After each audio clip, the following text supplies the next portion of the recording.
25.2. The court's had an opportunity to read your motion.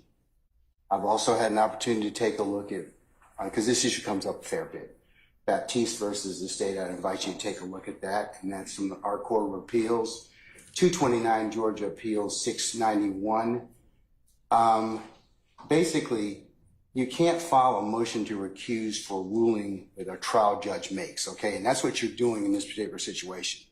You're saying you don't like what I ruled upon. You're alleging some facts in an affidavit that support that decision. Because if that were the case, then no trial judge would be able to sit through a trial and give adverse rulings. So for the reasons set forth in Baptiste and other cases, I'm going to deny your motion to recuse on its face, okay? Your Honor, may I just address what you said?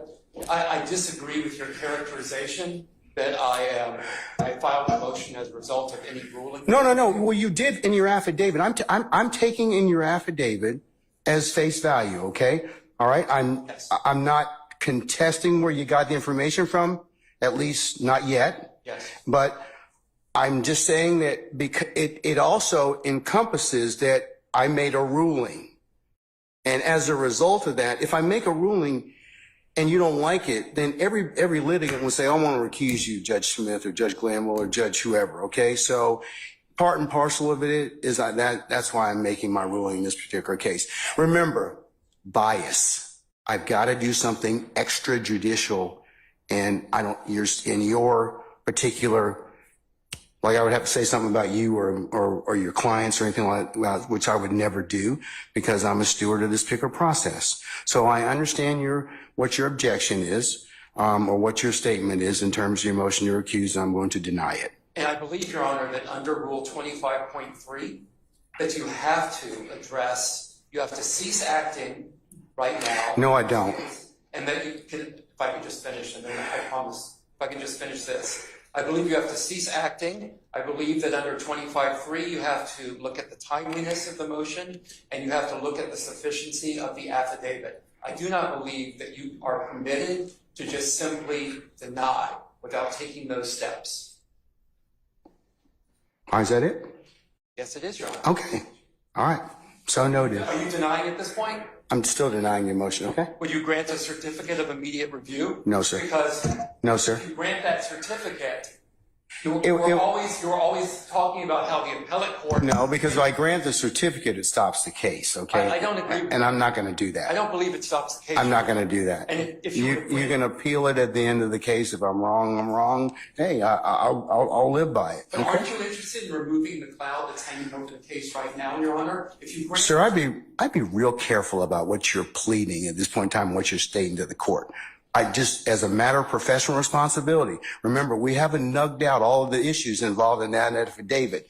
And I would be very careful if I were you, because you have some professional responsibility obligations individually and to this court.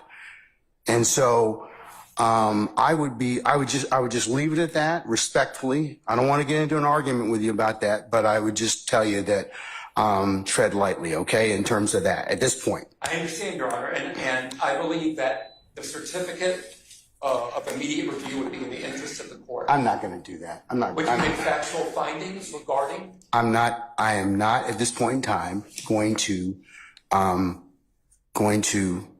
denied the motion, okay? I believe that's an error, Your Honor. All right. Okay. Thank you, sir. Thank you. All right. Can we call Mr. Copeland now, please?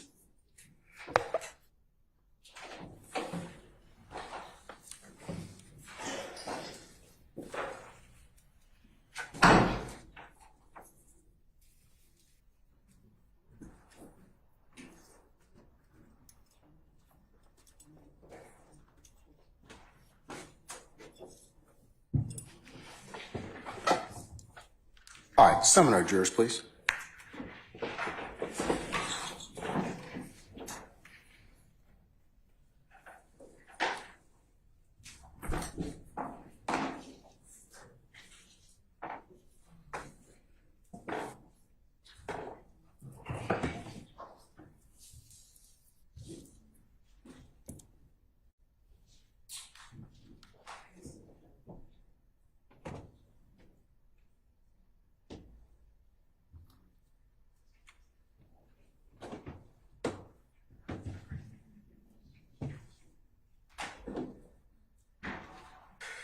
Mr. Weinstein, I am going to prepare a written order, okay?